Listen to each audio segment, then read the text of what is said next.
विभिन्न परीक्षाओं के उम्मीदवारों को अलग अलग परीक्षा के जाल से छुटकारा दिलाने के लिए केंद्र सरकार ने राष्ट्रीय भर्ती एजेंसी की स्थापना को मंजूरी दे दी है और राष्ट्रीय भर्ती एजेंसी का काम आम पात्रता परीक्षा आयोजित करना और भर्ती प्रक्रिया को आसान बनाना होगा। देश में हर साल करीब 2.5 करोड़ लोग सरकारी नौकरी पाने की चाह में परीक्षाएं देते हैं, लेकिन कई मर्तबा परीक्षाओं की तारीख या परीक्षा केंद्र के बीच लंबी दूरी के सफर के चलते उनकी कोई परीक्षा छूट जाती थी, लेकिन अब ऐसा नहीं होगा। नेशनल रिक्रूटमेंट एजेंसी द्वारा आम पात्रता की एक परीक्षा आयोजित किए जाने से छात्रों की परेशानियां दूर होंगी। ये it will be a saving on the state exchequer, it will be saving on the personal cost, and it will be huge convenience.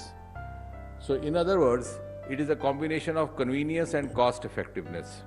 This is in keeping with the cooperative federalism. We are in fact facilitating even the selection processes undertaken by the individual state governments. उनका state exchequer बचेगा, उनकी व्यवस्था बचेगी, एक चरण उनका cross हो गया। फिलहाल शुरुआत में 3 एजेंसीज को इसके दायरे में लाया गया है।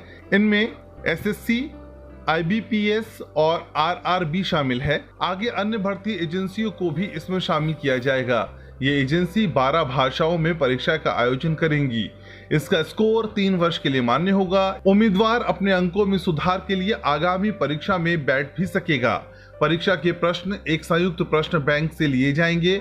शुरुआत में हर साल 2 बार परीक्षाएं आयोजित कराई जाएंगी। तो ये नेशनल रिक्रूटमेंट एजेंसी एक सोसाइटी होगी, autonomous society under societies act. तो इसमें तीनों एजेंसीज के रिप्रेजेंटेटिव्स होंगे, जैसे मैंने कहा एसएससी के, आरआरबी के और आईबीपीएस के। तीनों के रिप्रेजेंटेटिव्स होंगे इस सोसाइटी को फॉर्म करने में, गवर्निंग बॉडीज में। ये कंडक्ट करेगा टायर 1 एग्जामिनेशन। परीक्षा के लिए देश के प्रत्येक जिले में कम से कम एक परीक्षा केंद्र का गठन किया जाएगा। इससे परीक्षा में बैठने वाले उम्मीदवारों को लंबी दूरी तय नहीं करनी होगी। NRA को स्थापित करने के लिए शुरुआती 3 सालों में 1517 करोड़ 57 लाख रुपए खर्च होंगे।